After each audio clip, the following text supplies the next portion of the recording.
अस्सलामु अलैकुम वरहमतुल्लाहि वबरकातुहू। मोहतरम भाइयों, बुज़ुर्गों, दोस्तों, डॉक्टर उमर गौतम साहब की गिरफ़्तारी के बाद से गिरफ़्तारियों का ऐसा सिलसिला शुरू हुआ है। हज़रत मौलाना कलीम साहब सिद्दीकी, उनके बहुत सारे रुफ़ाक़ा, तकरीबन उत्तर प्रदेश में अब तक जो है 30 से ज़्यादा लोगों की गिरफ़्तारियाँ अमल में आ चुकी हैं। और अभी 2 रोज़ पहले की ख़बर यह है कि डॉक्टर उमर गौतम साहब के जो फ़र्जंद है अब्दुल्ला गौतम, नोएडा में कहीं पे सफ़र कर रहे थे अपने कार के ज़रिए से, पूरी फैमिली साथ में थी। अचानक यूपी ATS की गाड़ी ने उनकी कार को रोक दिया, उनको बाहर निकाला, उनका नाम वगैरह पूछकर उनको अपने साथ में गाड़ी में बिठा के लेकर गए।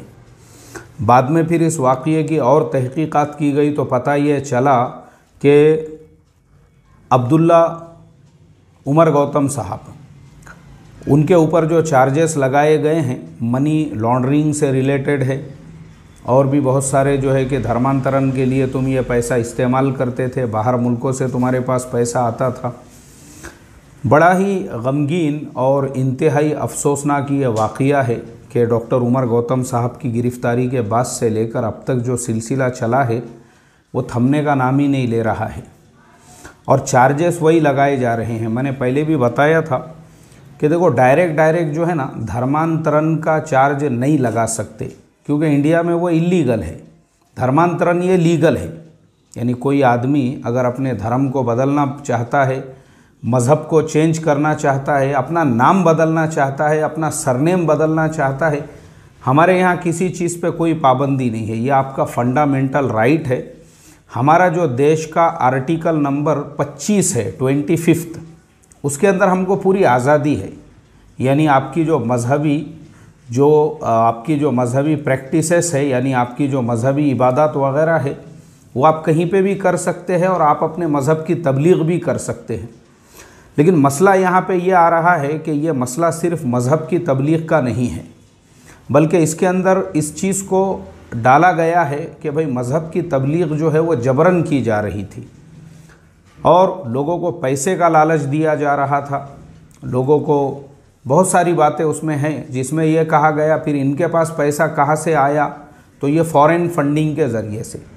मैंने आपको अभी 3-4 दिन पहले भी शायद मेरे चैनल पे कोई वीडियो मैंने अपलोड किया था, उसके अंदर भी मैंने ये डिटेल में बताया हूँ। असल जो केस इन्होंने जिस केस को बुनियाद बनाई है वह है फॉरेन फंडिंग, और वह है मनी लॉन्ड्रिंग। अभी जो अब्दुल्ला गौतम साहब को भी गिरफ़्तार किया गया, मैं इस केस की पूरी तहक़ीक़ात कर रहा था और न्यूज़ वगैरह सब देख रहा था। उसमें यही लिखा हुआ है कि जो फंडिंग का पूरा का पूरा काम है वो अब्दुल्ला गौतम साहब देखा करते थे, और उन्हीं के अंडर में ये सारा काम चलता था। उनकी जो दुख्तर है डॉक्टर उमर गौतम साहब की, मैंने उनका भी बयान सुना। वो ये कह रही थी कि हमारे वालिद साहब सिर्फ लीगल पेपर वगैरह बना के देते थे, उसके अलावा हमारे वालिद साहब का कोई रोल नहीं था। लेकिन असल मसला यही आ रहा है मोहतरम दोस्तों। देखो क्या होता है ना, मेरे जैसा इंसान ये सारे डिटेल्स जब आपको बताता है तो बाद में फिर लोग मेरे ऊपर तनकीद शुरू करते हैं, अब मेरे अगेंस्ट में वीडियो आ जाते हैं। असल हमारा प्रॉब्लम क्या है कि जो डॉक्टर हमको अपनी बीमारी बताने वाला और बीमारी का इलाज जो बताने वाला है, प्रॉब्लम ऐसा है कि जो हमारा पैर सड़ गया है, और जिस डॉक्टर ने बताया कि देखो ये जो पैर तुम्हारा सड़ा है, पूरा जिस्म इससे सड़ जाएगा, इसलिए इस पैर को काट दो, तो हम वो डॉक्टर के ही दुश्मन बन जाते हैं। ये डॉक्टर, इसकी गर्दन उड़ा दी जाए, इसका सर फोड़ दिया जाए, अरे ये डॉक्टर है क्या, ये इसको तो क्या समझता है डॉक्टरी के बारे में। प्रॉब्लम ऐसा है। फिर अब वो जो ज़ख़म है, फिर एक काम करो उसके ऊपर, बोले एक काम करो, वो ज़ख़म जो है नज़र नहीं आना चाहिए, उसके ऊपर एक मौज़ा पहन लेते हैं ताकि ज़ख़म उसके अंदर छुप जाए, ज़ख़म नहीं नज़र आना है। ये हमारा मेंटली प्रॉब्लम है। एक्चुअल में कैसा है, ये प्रॉब्लम है हमारा, और वो भी मेंटल प्रॉब्लम है, क्योंकि हम जो अंधी अक़ीदत है, अंधी अक़ीदतों में इतने अंधे हो गए हुए हैं, हकीकत कबूल करने को तैयार नहीं है। जैसा मैं हमेशा बोलता हूँ, एक होती है अफसानवी दुनिया, अफसानों की, अलिफ लैला की कहानियाँ होती है, जिसके अंदर सिंदबाद जहाज़ी जो है समंदर में सफ़र कर रहा है, और एक परिंदा होता है, बोले उसका चट्टान के बराबर में उसके अंडे हुआ करते थे। ये सब किस्से कहानियाँ हैं। एक तो ज़िंदगी वो कहानियों वाली होती है और दूसरी जो है ना वो रियल लाइफ होती है, हकीकी ज़िंदगी ग्राउंड लेवल पे। तो जो इंसान आपको हकीकत बताए ग्राउंड लेवल की, जैसा मैंने वो वीडियो में ये भी बताया था, यही मौलाना कलीम साहब सिद्दीकी से मुताल्लिक़ हो या डॉक्टर उमर गौतम और ये जो मसले आ रहे हैं, अगर कोई 6 महीने पहले इस तरह से वीडियो बना के डालता तो फ़ौरन वो तो अभी तक काफिर हो जाता था, मुशरिक हो जाता था, ज़िंदीक़ हो जाता था। अब तक तो उसको अहले सुन्नत वल जमात से भी खारिज कर दिया जाता था कि इसने हमारे बुज़ुर्गों को ऐसा बोला, हमारे बड़ों को वैसा बोला, और उन पर तोहमत लगाई और बहतान लगाई कि इन्होंने खियानत की है और इन्होंने पैसों में ऐसा किया है।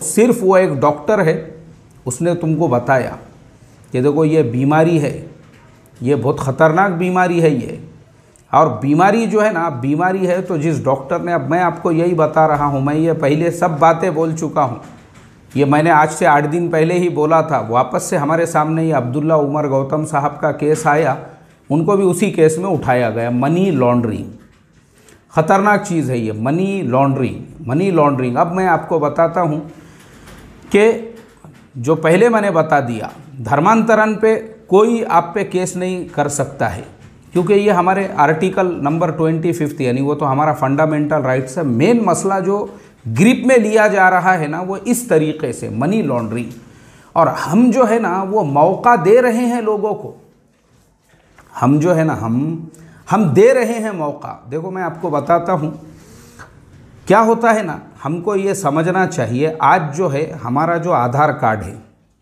वो हर चीज़ से जुड़ गया है। हमारे पैन कार्ड से आधार कार्ड जोड़ना ज़रूरी है, बैंक में अकाउंट ओपन करना है तो उसके लिए उससे पैन कार्ड जोड़ना ज़रूरी है। अब आपके बैंक अकाउंट से जब आपका पैन कार्ड जुड़ा है, पैन कार्ड से आधार कार्ड, और बैंक अकाउंट से भी जब आधार कार्ड जुड़ा है, तो आपके अकाउंट में क्या आ रहा है, क्या जा रहा है, उसके सारे डिटेल्स होते हैं, सारी तफासिल होती है। हम लोगों को उसके बारे में होश ही नहीं है। तो ये असल में हमारा बेसिक जो प्रॉब्लम है वो ये है। तो इसके लिए अब तक जो ये सारे केसेस इन लोगों के ऊपर दर्ज किए गए हैं, हम अल्लाह ताला से यही दुआ करते हैं, अल्लाह तबारक व तआला आफ़ियत का मुआमला फ़रमाएँ, इन लोगों की भरपूर मदद व नुसरत फ़रमाएँ। और मैंने पहले भी कहा था, काबिल अगर वकील होता ना, काबिल वकील, क्योंकि देखो ये सब लाइनों में जो है ना असल जो चीज़ अहमियत रखती है वो है वकील की। आपका वकील जितना काबिल होगा और जिस तरीक़े से वो केस को फेस करेगा, तो वो इस मसले को कोर्ट के अंदर जो है अच्छी तरह से एक्सप्लेन कर सकता है। और अगर आपके पास में वकील ही नहीं है, आपके वकील में कोई सलाहियत ही नहीं है, तो फिर बेल मिलना, ज़मानत मिलना ये काफ़ी दुश्वार और मुश्किल हो जाता है।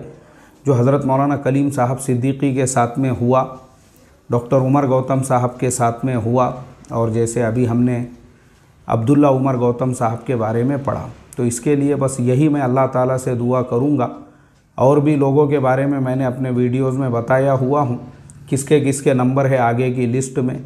बस अल्लाह आफ़ियत का मुआमला फ़रमाए। अस्सलामु अलैकुम व रहमतुल्लाहि व बरकातुहू।